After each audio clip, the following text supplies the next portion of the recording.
How to enter your rich girl era. If you want to set yourself up for success and make sure that you will be living your best life, that you're living a life of abundance, then you're going to want to hit these key milestones in your 20s. Statistically, you might have heard that women tend to wait until later to start investing, and they also tend to invest less when compared to men.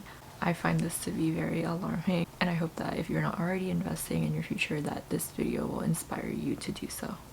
So the first step is to assess and define your rich girl era. What does that actually look like to you, and what does it mean for you? If you're somebody who loves to look at Pinterest like I do, and you love to look at luxury items and luxurious lifestyle pictures, then maybe that's your idea of your rich girl era. Maybe you think it's designer bags and luxurious vacations, and that's the life that you want to live. Or maybe you're someone who's more focused on family, and you're more focused on setting yourself up so that you basically don't have to work, and that's your idea of your rich girl era. It's really important to actually assess and define your ideals, because then you can really create a plan to make sure that what you're doing and your actions actually align with your goals and your values when it comes to money. It's very easy to get pulled and sucked into different things. So for example, if truly deep down your goals are more like family oriented, maybe you just want to set yourself up so that you can work less, and maybe in the future you want to stay home with your children. That is what's more important to you. But if you're not intentionally setting goals and acknowledging that, maybe you're not even aware that that's the case, then it would be very easy for you to get sucked into marketing and to get sucked into the luxury handbags and the luxurious vacations. And then what ends up happening is the money that you're spending and the actions that you're taking are not aligning with your actual goals and what truly deep down matters to you. So it's really important to organize your finances according to your goals, and it's going to be a lot more motivating for you when you get to the later steps if you actually have a goal that you're passionate about. And this is very personal, so maybe you're quite the opposite. Maybe you don't plan on having children and you just want that luxurious lifestyle. Maybe it's more important for you to maybe work full-time but have the luxurious things, the materialistic things, have the luxurious vacations. Maybe that's what actually speaks to you, and maybe you enjoy work. So it's going to be very different for every single person. It's so important to set your goals and your boundaries, because then what happens when people or marketing tries to pull you away from your goals and your boundaries, it's going to be very easy for you to remind yourself and to remember, hey, those things don't actually align with my personal goals that I've already set up for myself. It's going to be very easy for you to say no to the things that don't actually matter to you. Because maybe this has happened to you before, but a lot of people will say when they're in a lot of debt, or maybe they don't have any money left over at the end of the month to save or invest, they'll say, well, I don't know where it all went. And that is the fundamental problem that we're trying to address by setting up boundaries and goals when it comes to your personal finance. And that's why it's so personal, because you really have to decide and think about what's important to you. Most of us don't really think about these things, and we will wait until the end of the month and just kind of save whatever money is left over. But that's really the opposite way of what you want to be doing. So set up your goals, set up your boundaries, and then let's move on to step 2. So there are a few key milestones that financial experts recommend that you hit in your 20s. One of them being pay off debt. A lot of people tend to have student loan debt when they're in their 20s, so it's a very normal thing. But if you are in debt, you want to have some sort of a plan to pay it off. And I also know from experience that it's very easy to get sucked into credit card debt when you're in your 20s. And the interest rates are literally insane. You might also have car debt, car payments. So kind of prioritizing getting out of bad debt and not getting yourself into bad debt in the first place is a pretty important one. At the end of the day, if you think about it, if you buy, like say, a brand new car and you're paying all this interest, who is really benefiting? Are you really benefiting from that? Or is the car company and the financial institutions that's helping you set up the payments really the ones who are going to benefit? Because you're essentially paying them when you can really invest that money and basically pay yourself, pay your future self, and pay into your rich life later on. So when it comes to making a decision like buying a brand new car or buying one that's like 2-3 years old, that's already depreciated, and someone else had already paid for the cost of driving it off the lot, it's really important for you to kind of sit down and think, what is more aligned with my personal financial goals? Maybe driving it off the lot is really important to you. Maybe that's a priority. Maybe you really need that moment of driving it off the lot. But that's a personal decision, and it's something that you want to make sure you're acknowledging and not just kind of like willy-nilly doing it. Like, I want you to be aware of everything that you're doing, and if you're okay with that and that's what you want, then fine, that's what you want. But I don't want you to wake up one day and be like, I don't know where all the money went. I want you to be fully aware of everything that's happening. Another one is saving up an emergency fund. There are some shocking statistics about how most people cannot afford a 1,000 emergency fund, which is quite scary if you think about it, because all the time things happen. You know, at my old work, me and my coworkers, we were always having car problems, and every time it was so expensive. It would be sometimes under 1,000, but sometimes more than 1,000. It's really important for you to have at least $1,000 in an emergency fund, because these things, even though they may seem like emergencies, at the end of the day, you know that they do come up. Like, if you have to get new tires every however many years, you might not know exactly when it'll happen, but deep down you do kind of know. You are aware that it's a thing that comes up and it's a cost that you'll have to pay. If you have to buy a new mattress, I don't know, once every 10 years or whatever it is, it might not be like a recurring thought, but you are aware that things come up and you are aware that you need to be prepared for them, because you don't want to get into bad credit card debt and have to pay interest. Another popular one is saving and investing. So a lot of people will say by the end of your 20s, you should have saved up 1 year's worth of your salary in investment and retirement.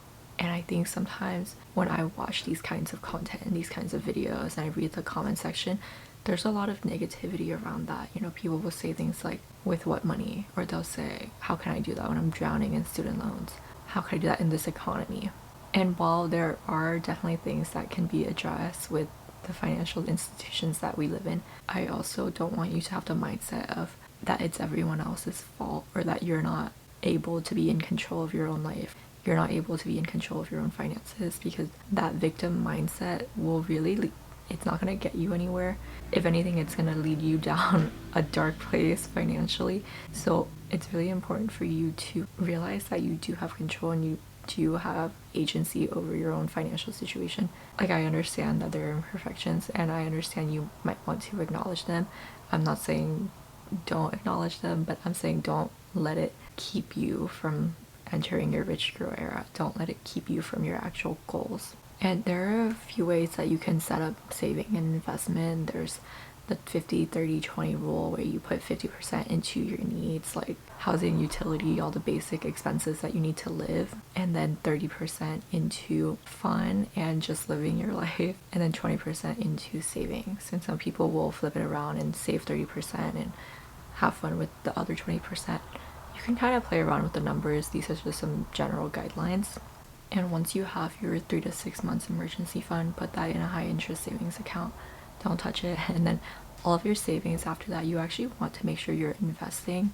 So if you have a 401k match at work, if you don't have a Roth IRA, you can open those, put money in there and make sure that you're actually investing, because I've heard that some people didn't realize that they were not investing, they were just putting money in there. So make sure you're investing. Generally, low cost index funds is what I invest in, but you can do your own research kind of into that. It's generally what's more safe and it's the easiest and most simple, but always do a lot of research before you invest yourself. One thing that will make saving a little bit more fun for you is if you have a specific goal. Maybe you want to buy a house, or maybe you want to travel, go somewhere nice, go to Italy, whatever. Maybe you want to buy a bag. Set up saving specifically for that thing, and it'll get you in the habit of realizing that saving is not this like terrible boring thing. You're actually saving and investing for your future, for the things that you want, for your goals. And it's going to get you to where you want to be. And that's kind of the flow and the mindset that you want to be in. And when it comes to budgeting and saving, it's really important to know what your money is going into and what you're spending on. And I realize most people are not aware of this. And the only reason I know this is because I used to put everything on a single credit card, and that bank has a spending category at the end of the month, and it tells me exactly how much I spent in each category. So I'll look at that every month and I'll be like, oh, I spent like $600 on shopping this month. Like, on what? I'll click on it and then I'll see everything I bought that month and I'll be like, ah, yes, I did buy those things. But I realized when I was talking to my friends about this that they were like, oh, my bank doesn't have that. And I've recently been using a different credit card and it doesn't have that. So it's been really hard for me to know where exactly my money is going. There are a lot of different apps that you can use that you'll link your accounts and your cards and it will track and kind of categorize everything for you and let you know exactly where your money's going.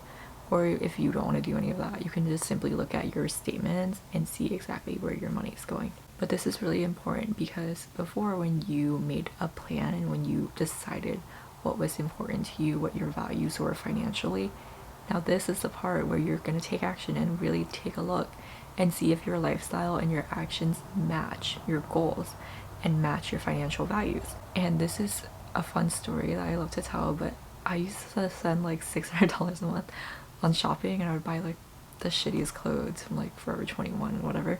And honestly, most of that shit ended up getting donated because fast fashion, I mean, I don't even want to get into it, but it was not a good investment. It was not a good way to spend my money because at the time I never traveled, right? So if anybody was like, oh, I'm going to Italy or I'm going to like Fiji or Bali or whatever, I'd be like, wow, that's crazy, like that's so expensive, like I could never afford that. But I was spending $600 a month on shopping.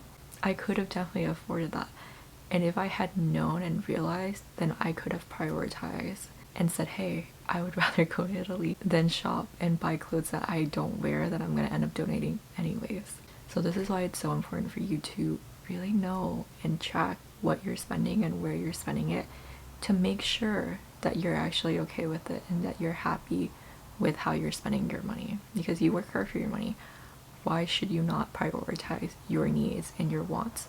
Why should you let like some random company have your money when you could be investing it for your future so that you can be in your rich girl era? And you might have seen a lot of videos lately about how social media is taking all your money and influencing you to spend all of your money. And I think that is valid to a point, to be honest, because I think social media can inspire a lot of envy from people, and you might have experienced this yourself. And marketers love that. When you're feeling insecure and you're feeling jealous, it's so much easier to prey on you and get you to buy products and spend your money. But it's important to think who is really benefiting from this transaction. And I like to think about that a lot. Like when you spend your money, who is really benefiting from this transaction? Maybe it's you. Maybe you're buying an experience or like a food item that brings you a lot of joy and it actually makes sense. But I just don't want you to like spend frivolously on things that don't even matter to you, that things that you don't even care about that much. A good example is eating out at a restaurant that isn't even that good because you like forgot to bring food or whatever. That's not really serving you. Like you didn't really win in that transaction. Chipotle won, you know? And then the last thing I'll address is investing. So there's two parts to this: investing financially, buying stocks and bonds and investing in the market, and then crypto. And I'll put a little chart right here that shows how important it is for you to actually invest your money, because if you're just saving it versus investing, you're potentially losing out on hundreds of thousands of dollars down the line. So you definitely want to make sure that you're not afraid to invest your money. And one thing that's gonna help is learning about it. If you can take some time, watch a few YouTube videos and really learn about all the basics of investing, it'll make you feel so much more comfortable and secure when it comes to investing. But if you're extremely risk averse like me, then what's generally recommended by the financial experts is putting the bulk of your money into really safe and boring index funds that are low cost, and then about 10% into crypto. I'm not really big on bonds right now. I do have a little bit because again, I'm so risk averse, but I feel like my investing strategy is that of like a 90-year-old person, and I don't know that it would align with most 20-year-old women. So definitely do your own research and make your own decision about that. But that's the first part. And the second part is investing in yourself. And this was something that was really hard for me to get my mind wrapped around. So if you right now are not happy with where you're at, maybe in your career or maybe in your financial situation, whatever it is, don't be afraid to invest in yourself. And sometimes it seems hard and scary because you might immediately be like, well, I don't want to go back to school. But that's not necessarily what I mean. That is a way to invest in yourself, but There's so many other ways. You can always learn new skills without like having to go back to school necessarily. You can invest in yourself in many, many ways. You can invest in therapy. That's the one thing that a lot of people in the self-improvement space always say has given them the highest return on investment, because when you invest in your mind and invest in yourself and really unlock all the things that's holding you back, it's gonna make it so that you're able to really reach higher heights, and it's gonna make it so that you stop limiting yourself, because sometimes you might be self-sabotaging. You might be like too afraid to go out and get the things that you actually want. So addressing these, I can definitely see how it can have a huge return on your investment. And also, don't be afraid to invest in like business ventures and business ideas. I'm not saying to, you know, blow your entire savings on it unless you have a really good business plan. But there are ways to kind of test the water. If you have business ideas, you can kind of see if people are actually interested. Especially nowadays with the internet, you can really see if people are interested in what you're selling before having to invest a ton of money into it. This is something that I actually really struggle with. I would think about it, you know, I'd be like, oh, I don't know if I should spend like $100 on my business. But then I'll be like, wait, I just spent like $300 shopping yesterday on stuff that I'll probably not even wear. So again, this is why it's so important to actually sit down and analyze your finances and see if your decisions make sense. Because when it comes to money, you, like most people, might be very emotional about it. I've learned recently that we're actually all very emotional when it comes to money, and a lot of our decisions are not rational. And a lot of personal examples from my life have like proof that to me. So I challenge you to kind of sit down and analyze and assess your personal finance and see if it really does align with your goals or not. Okay, that's it for today's little video. I hope that you found value in this. If you did, please be sure to like, comment, and subscribe. Share this with someone who might also find it to be impactful, and I will see you next time. Bye!